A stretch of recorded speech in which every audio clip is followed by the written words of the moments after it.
اللہ کے سامنے اس کو اپنی حقیقت یاد کرا دے گا کہ میں کتنا بھی علم حاصل کر لوں، میرا ایمان ہے کہ اللہ کا کلام سپریم ہے. ہم سورہ توبہ کی آیت نمبر 40 میں پڑھتے ہیں وَكَلِمَةُ اللَّهِ هِيَ الْعُلْيَا، یہ اللہ کا کلام ہی اصل میں بلند ہونے والا ہے. نہ آپ کا کمال، نہ میرا کمال، نہ کسی کا کمال. یہ اللہ کا کلام ہے جو لوگوں کے دلوں کو کھولتا ہے. اور اس کلام کے لیے ایک چیز یہ کہ ہم عاجزی اپنے اندر لے کر آئیں. دوسری چیز اپنے دل میں ایمان کو مضبوط رکھیں، جس کو آپ ایمان بالکتب کہتے ہیں، کہ قرآن اللہ کی تمام وحی کے اندر الٹیمیٹ پرفیکٹ وحی ہے. یہ تو اللہ کا دعویٰ ہے نا خود، اس لیے کہ اللہ تعالیٰ نے جتنی بھی کتابیں بھیجیں ان سب کی جو تکمیل ہوئی ہے وہ رسول اللہ صلی اللہ علیہ وسلم کے اوپر اس قرآن کی شکل میں ہوئی ہے. تو ہمارا ایمان ہونا چاہیے نمبر 2 لیول پہ کہ قرآن الٹیمیٹ اللہ کی طرف سے پرفیکٹ وحی ہے. اور تیسری چیز، قرآن از ابو کرٹیسزم. اس چیز کو یاد رکھیں، یہ آپ کی اور میرے بیلیف کا، عقیدے کا حصہ ہونا چاہیے. قرآن از ابو کرٹیسزم.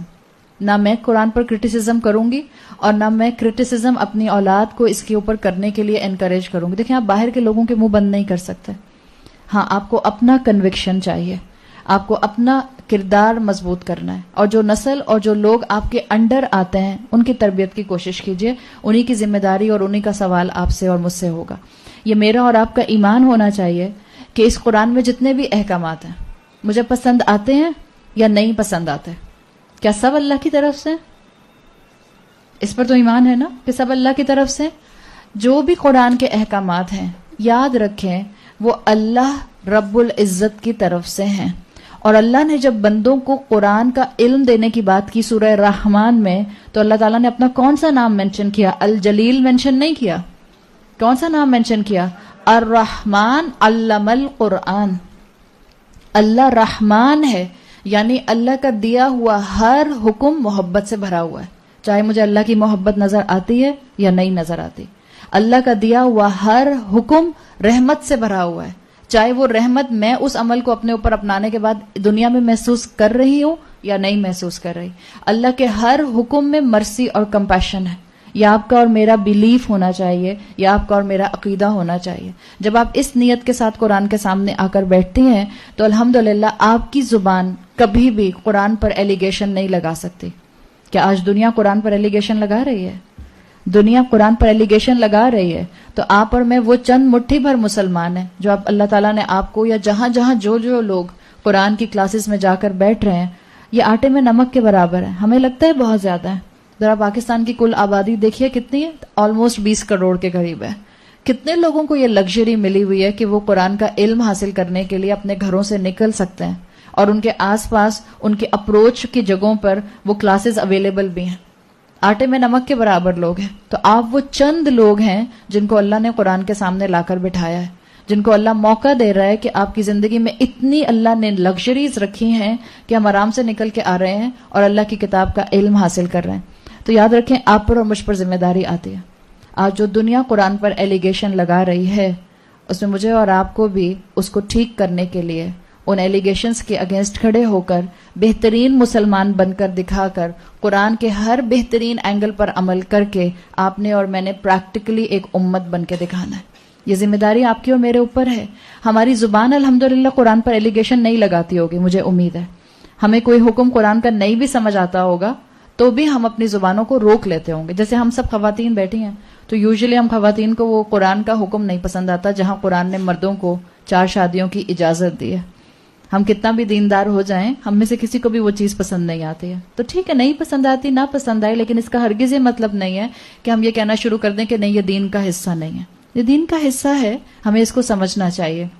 ہاں یہ ضرور ہے کہ قرآن کی ایکسپلینیشن کے ساتھ بہت کیئرفل ہونا چاہیے.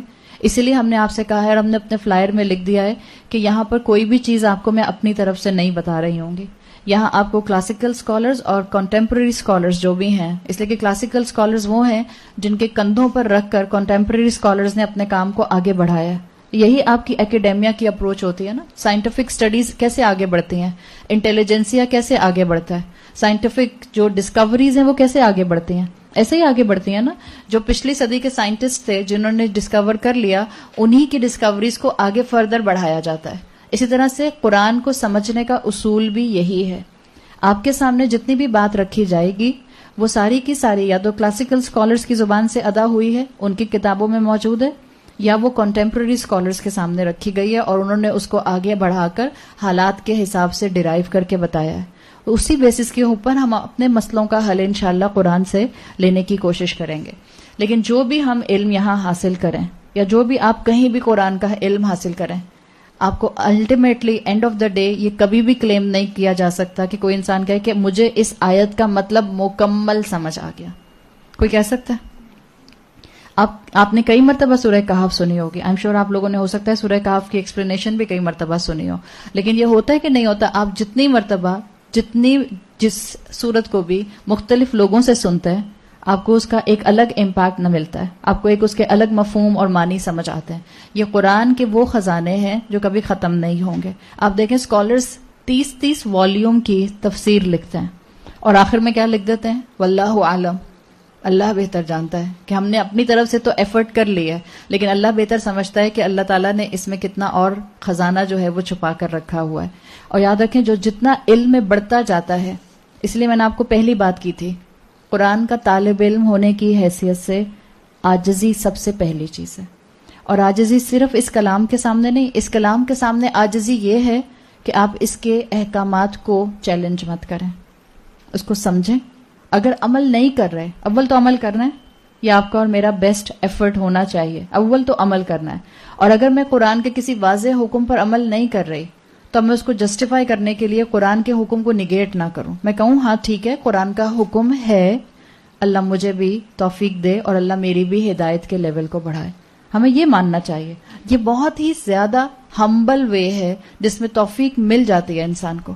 اللہ دل کا ارادہ دیکھ کر، دل کا انکلینیشن دیکھ کر انسان کو موقع دے دیتا ہے کہ انسان آگے بڑھ کر پھر اللہ کے کلام کو تھام لیتا ہے عملی طور پر.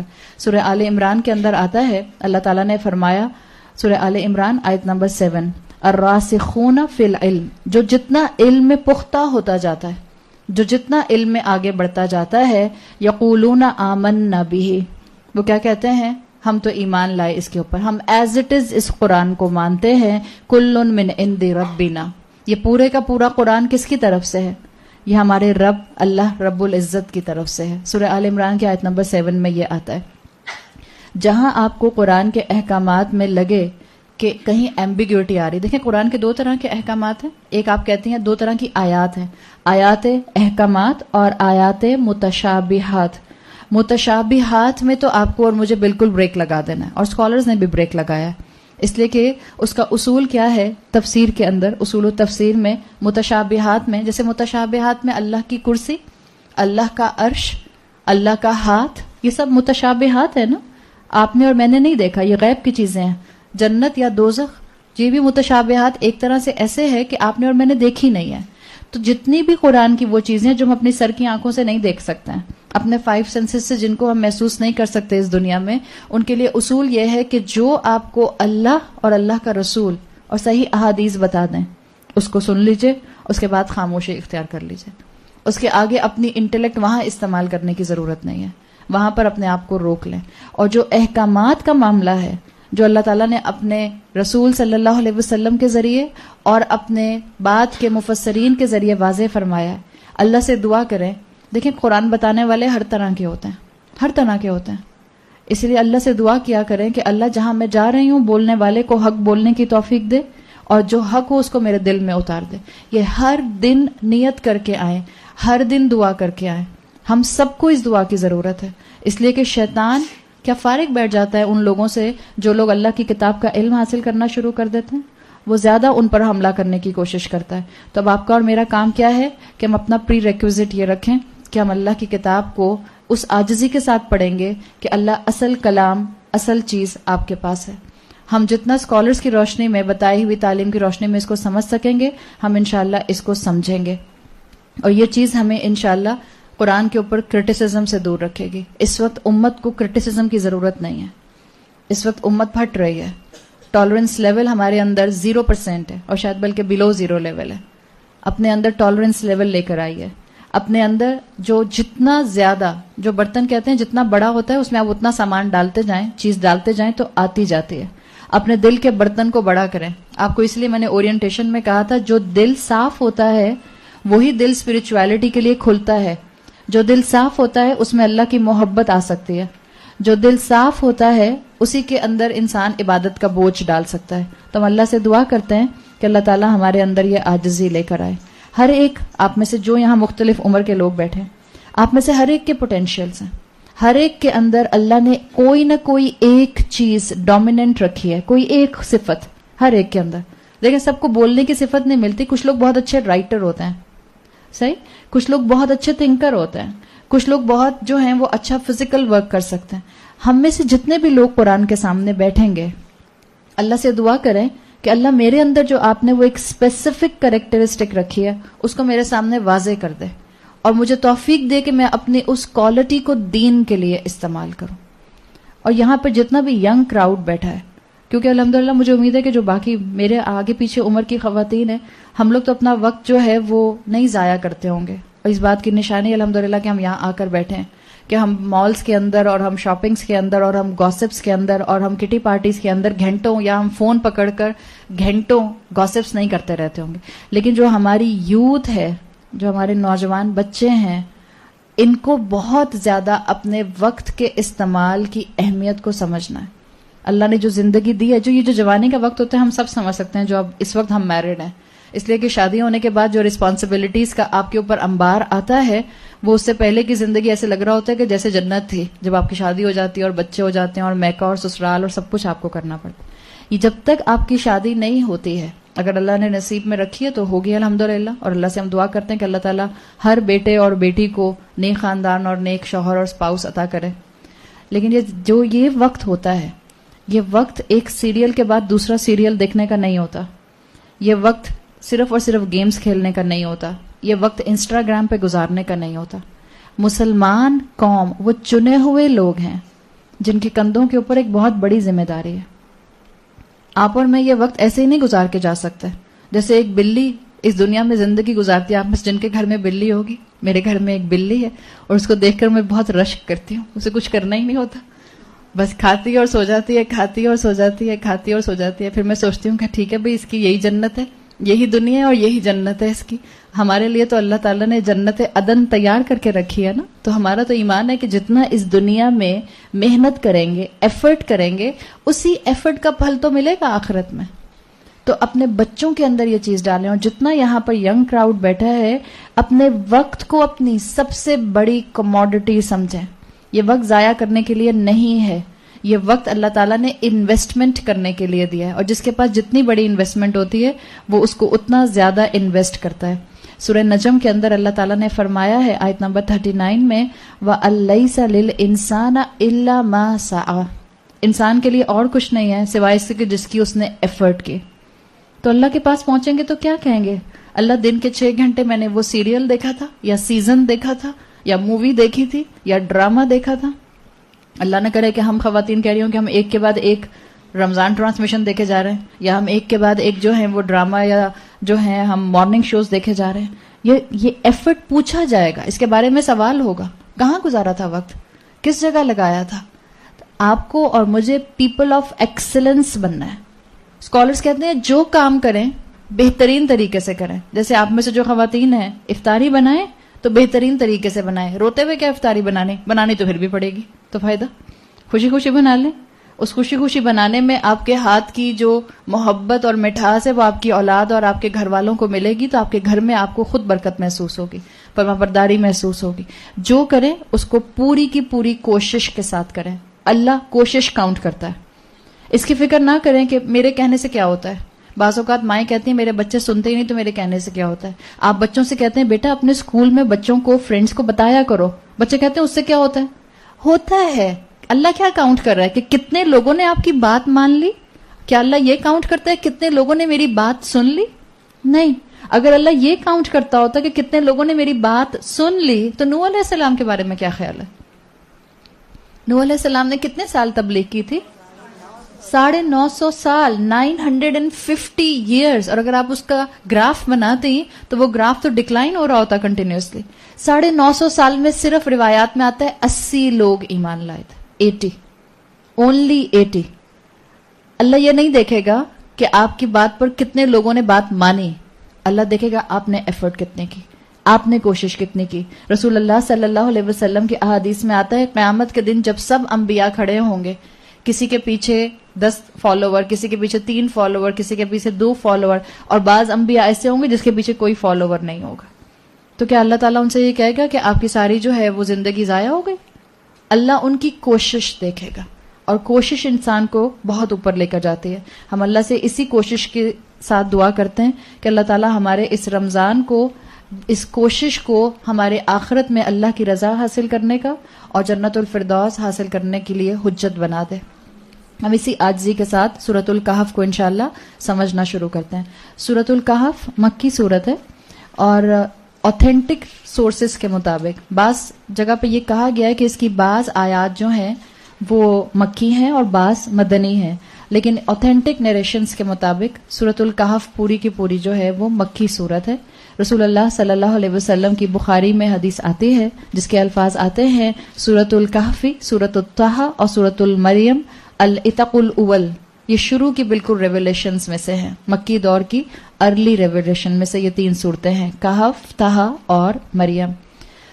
رسول اللہ صلی اللہ علیہ وسلم نے جب مکہ میں اپنی تبلیغ کا آغاز کیا، دعوت کا آغاز کیا، تو جو مکہ کے مشرکین تھے قریش، وہ آپ کے دشمن بن گئے.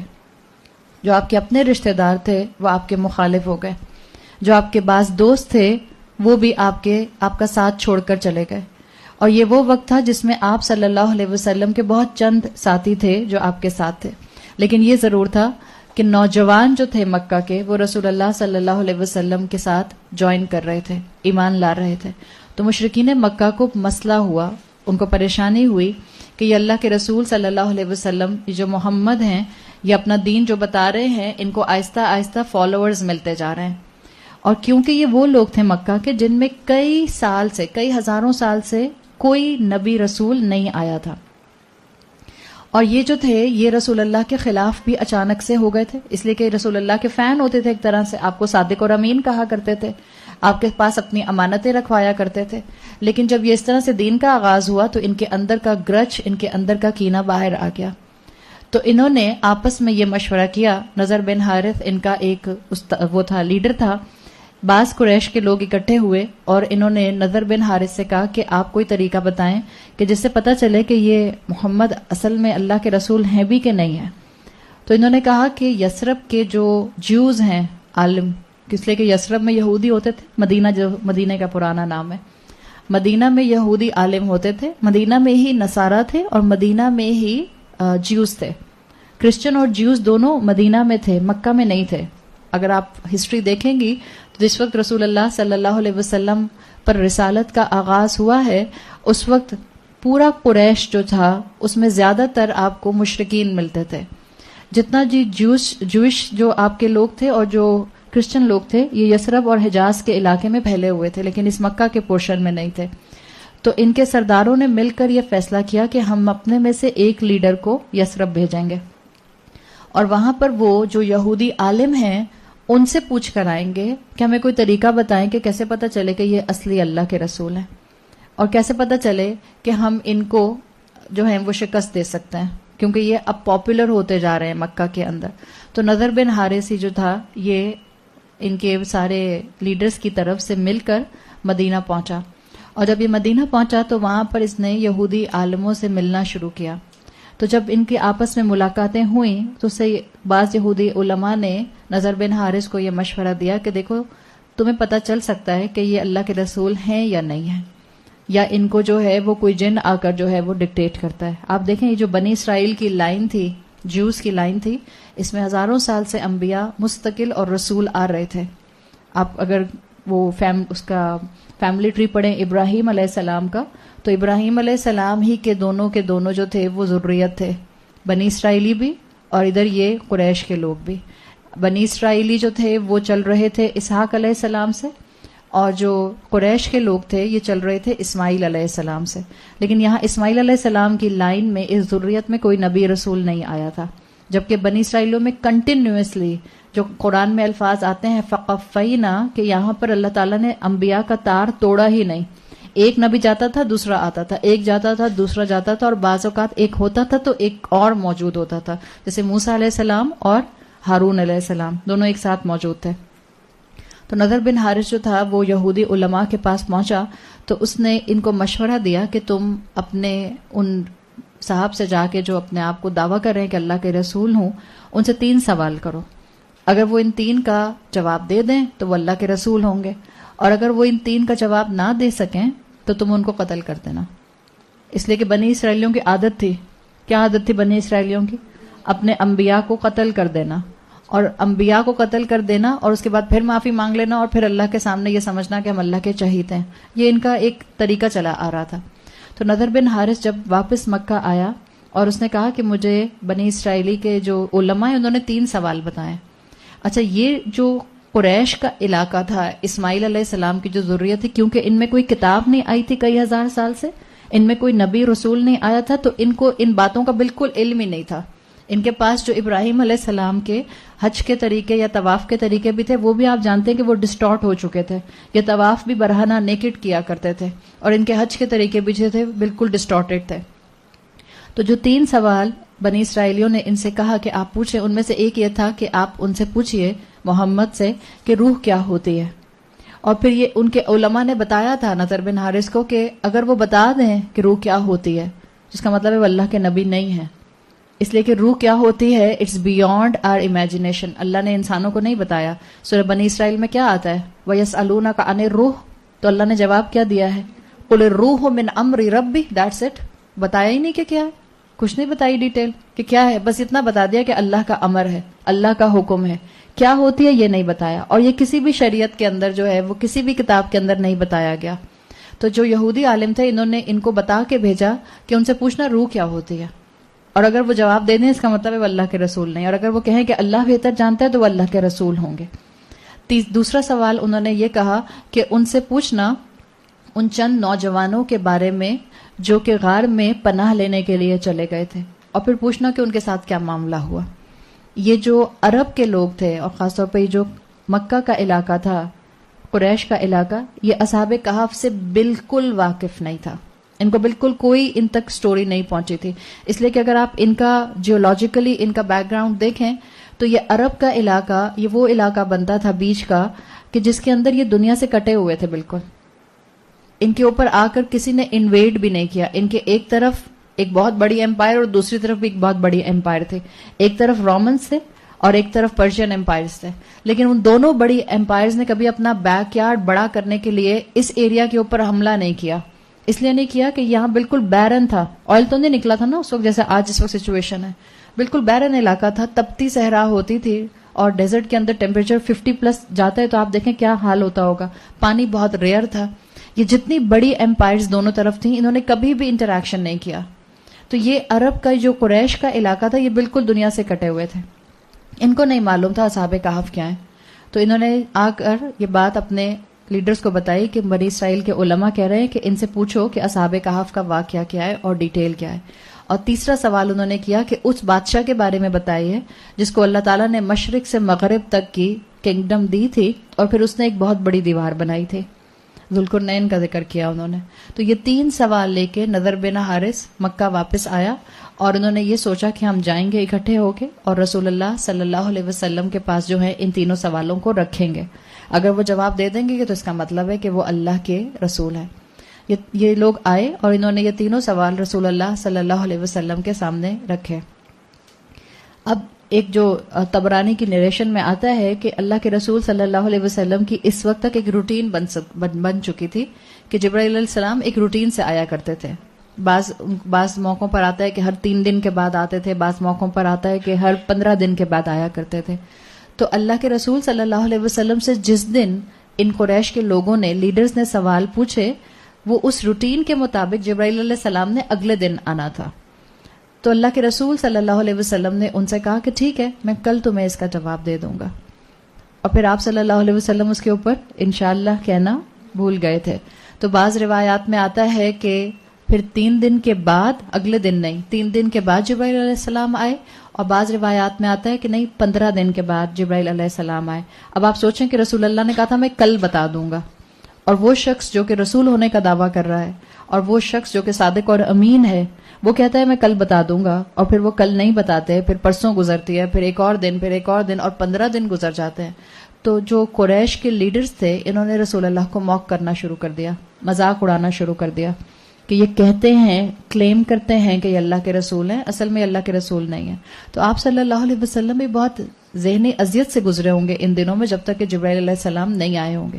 بہرحال جو روایات اوتھینٹک نریشنز بتاتی ہیں کہ تقریباً 15 دن کے بعد پھر جبرائیل علیہ السلام آئے اور جبرائیل علیہ السلام ان تینوں سوالوں کے جواب لے کر آئے.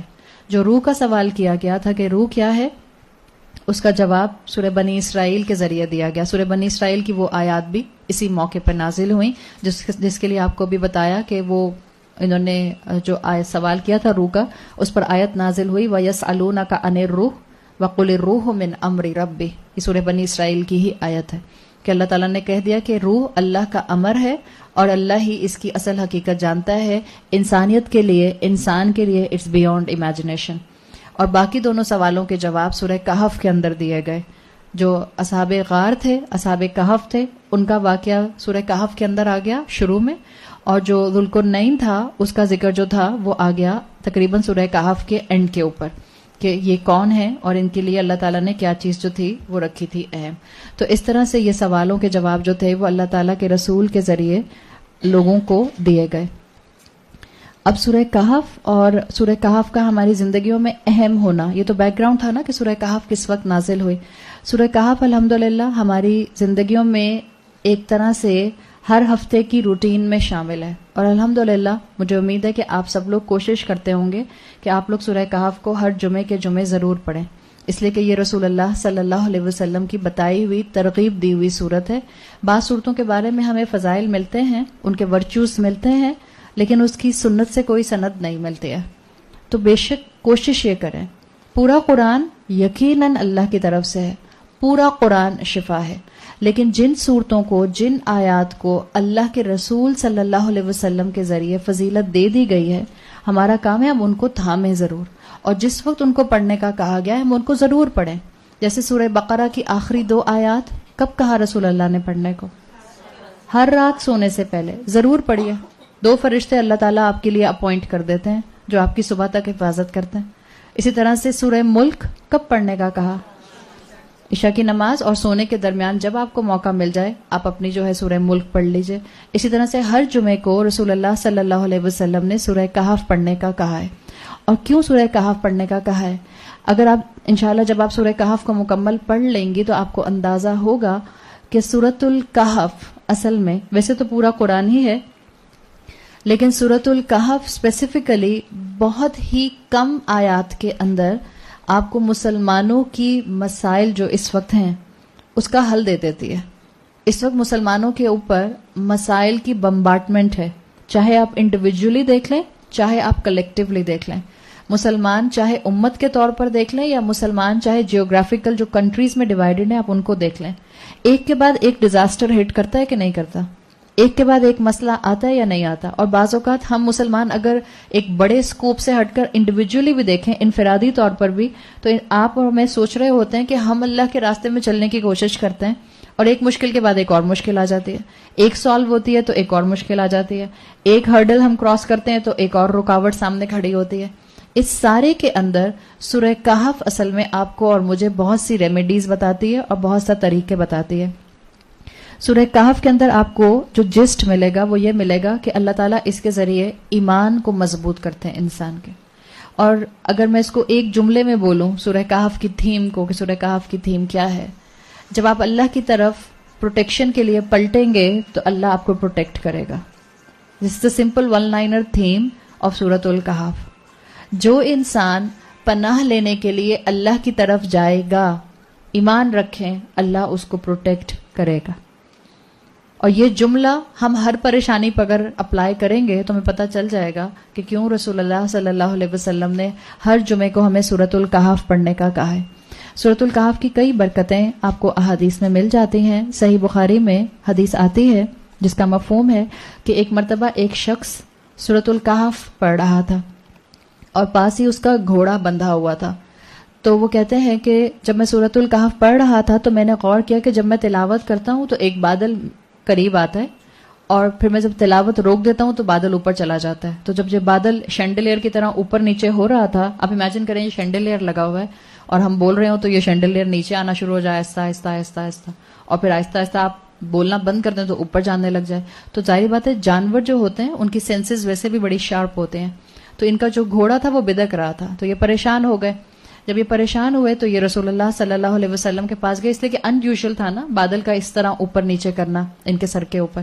تو یہ اللہ کے رسول صلی اللہ علیہ وسلم کے پاس گئے اور بخاری میں آتا ہے آپ نے یہ سارا واقعہ سن کر فرمایا اقرا فلان, پڑھتے رہو, یعنی تم جو پڑھ رہے تھے وہ تم پڑھتے رہو. فإنها السکینۃ, یہ سکینت ہے, یہ جو تمہارے اوپر بادل آگے پیچھے ہو رہا ہے یہ سکینت ہے.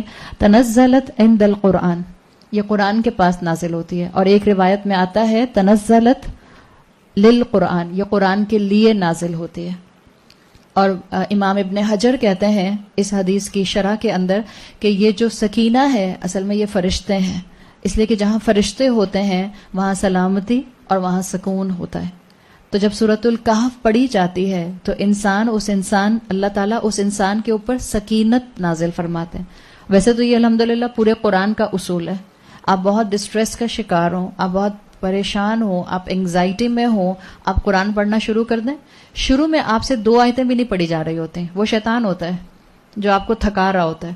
اب جیسے انسان بہت رو رہا ہو اور بہت پریشان ہو یا بہت زیادہ سٹریسڈ ہو اور اس وقت اس کو خیال آئے کہ میں قرآن کھول کر پڑھتی ہوں, تو آپ جب اعوذ باللہ اور بسم اللہ پڑھتی ہیں اور آپ 1 آیت 2 آیتیں پڑھتی ہیں تو شروع میں آپ کو بھاری لگ رہا ہوتا ہے.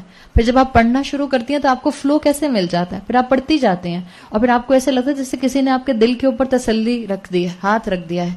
وہ سکینت ہوتی ہے اور یہ سکینت اللہ کے فرشتوں کے ذریعے نازل کی جاتی ہے. تو اللہ کے رسول صلی اللہ علیہ وسلم نے اس شخص کو بھی یہی کہا کہ تلک السکینہ, وہ سکینہ تھی, یعنی کہ وہ اللہ کے فرشتے تھے جو سورہ کہف کی تلاوت کو سننے کے بعد تمہارے اوپر نازل ہو رہے تھے.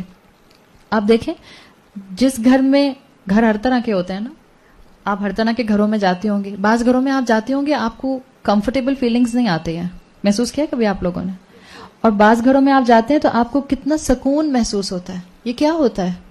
جس گھر میں اللہ کا کلام پڑھا جاتا ہے, جس گھر میں اللہ کے کلام کے مطابق عمل کیا جاتا ہے اس گھر میں سکون ہوتا ہے. اور جس گھر میں اللہ کی نافرمانی کے کام ہوتے ہیں وہاں وحشت ہوتی ہے. کوئی آپ کو کوئی بہت ہی خوفناک چیزیں ہر طرف نظر نہیں آ رہی ہوتی, لیکن ایک بہت ہی آپ کو ڈسکمفرٹ کس گھروں کے اندر محسوس ہوتا ہے. آپ کمفرٹیبل نہیں ہو سکتے, آپ ریلیکس نہیں ہو سکتے. تو یہ تو بعض گھروں کا معاملہ ہے نا. اپنے اپنے گھروں کو ہم دیکھیں, ہمارا گھر سکینت کا باعث ہے یا ہمارا گھر شیطانوں کی اماج گاہ ہے؟ ہمیں خود دیکھنے کی ضرورت ہے. ہم اپنے گھر میں کتنا اللہ کا کلام پڑھتے ہیں. یہ رمضان مائل سٹون بن سکتا ہے. اگر ہم ابھی تک پچھلے 11 مہینوں سے ریگولر قرآن نہیں پڑھتے تھے تو کوئی بات نہیں, اللہ نے ہمیں رمضان دیا, اللہ نے زندگی دی ہے, اللہ نے مہلت دی ہے. الحمدللہ ہم اس رمضان سے اپنی عادت بنا لیں کہ ہم اپنے گھر کے اندر تلاوت کو ضرور کریں گے اور خود تلاوت کریں. آپ کا کیسٹ پلیئر لگا لینا وہ بھی ٹھیک ہے, لیکن جو آپ کا تلاوت کرنے کا انداز ہوگا, جو آپ کا تلاوت کرنے کی فیلنگز اور جذبہ ہوگا وہ آپ کے گھر پر سکینت نازل کرے گا. اسی طرح سے ایک حدیث آتی ہے, ابو دردہ سے روایت ہے, جس کا مفہوم ہے اللہ کے رسول صلی اللہ علیہ وسلم نے فرمایا کہ جو کہف, سورہ کہف کی پہلی 10 آیات حفظ کر لے گا, میمورائز کر لے گا, اللہ تعالیٰ اس کو فتنہ دجال سے محفوظ رکھے گا. ایک حدیث کے اندر رسول اللہ نے شروع کی 10 آیات کہاں ہیں اور ایک حدیث کے اندر جو الفاظ آتے ہیں وہ آخر کی 10 آیات ہیں. تو اب آپ کے پاس چوائس ہے, آپ چاہیں تو شروع کی 10 آیات یاد کر لیجئے یا آپ چاہیں تو آخر کی 10 آیات یاد کر لیجئے. آپ نے فرمایا من حفظ 10 آیات من اول سورۃ الکہف عصم من الدجال, جس کسی نے سورہ کہف کی شروع کی 10 آیتیں, اور ایک اور سند سے آتا ہے من آخر الکہف, جس نے آخر سورہ کہف کی 10 آیتیں حفظ کر لیں, اللہ تعالیٰ اس کو بچائے گا فتنہ دجال سے. صحیح مسلم کی ایک بہت لمبی حدیث آتی ہے جس کا مفہوم جو ہے وہ یہ آتا ہے کہ ایک مرتبہ صحابہ جو تھے وہ اکٹھے ہو کر مسجد نبوی میں بیٹھے ہوئے تھے اور دجال کے بارے میں گفتگو کر رہے تھے کہ دجال کیسا ہوگا, دیکھنے میں کیسا ہوگا, فزیکلی کیسا ہوگا, اور کس وقت آئے گا, جب آئے گا تو کیا معاملات ہوں گے. تو صحابہ ڈسکس کر رہے تھے اور صحابہ جو اس حدیث کے نیریٹر ہیں وہ بتاتے ہیں کہ جب ہم ڈسکس کر رہے تھے تو اس طرح معاملہ بالکل ہو گیا کہ جیسے ہمیں لگ رہا تھا کہ ہم باہر نکلیں گے مسجد میں تو کسی اوٹ کے پیچھے کسی دیوار کے پیچھے چھپا ہوا ہوگا. جیسے آپ ہارر مووی دیکھتی ہیں تو پھر کیا ہوتا ہے, وہ اندھیرے میں بچے کیوں نہیں جا رہے ہوتے, ان کو لگ رہا ہوتا ہے ابھی کہیں سے کوئی ویمپائر نکل کے آ جائے گا, ابھی کوئی زومبی نکل کے آ جائے گا, ان کو یہی لگ رہا ہوتا ہے نا. تو صحابہ اتنے ہی معصوم تھے, وہ جب دجال کے بارے میں اتنی باتیں کر رہے تھے اور ڈسکس کر رہے تھے تو ان میں سے ایک نے کہا کہ بالکل ہمیں ایسا لگ رہا تھا کہ ہم ابھی مسجد سے باہر نکلیں گے تو کسی دیوار کے پیچھے سے جو ہے وہ دجال آ جائے گا. اتنے میں رسول اللہ صلی اللہ علیہ وسلم آ گئے اور آپ نے ان سے پوچھا کہ تم لوگ کس بات کے اوپر جو ہو پریشان ہو رہے ہو. تو صحابہ نے بتایا کہ ہم دجال کے بارے میں ڈسکس کر رہے تھے اور ہم یہ آپس میں ایک دوسرے کو بتا رہے تھے کہ کیسے جو ہے وہ اس سے بچا جا سکتا ہے. آپ صلی اللہ علیہ وسلم نے فرمایا, جو حدیث کا مفہوم آتا ہے کہ اگر دجال اس وقت آیا جس وقت میں تم لوگوں کے درمیان میں ہوں گا تو آئی ول بی یور پروٹیکٹر, میں تم لوگوں کو دجال سے بچاؤں گا. لیکن اگر دجال اس وقت آیا جس وقت میں اس دنیا سے جا چکا ہوں گا تو آپ نے فرمایا وَكُلَّ مُسْلِمٍ حَجِيجٌ نَفْسِهِ, تو تم میں سے ہر ایک کو اپنا خود پروٹیکٹر بننا پڑے گا. کوئی تمہیں دجال سے پروٹیکٹ نہیں کر سکتا, اللہ کے بعد تمہیں خود اپنی پروٹیکشن کرنی ہوگی. اور پھر آپ نے بتایا کہ تم میں سے جو کوئی سورہ کہف کی آیات پڑھے گا اس کو اللہ فتنہ دجال سے محفوظ رکھے گا.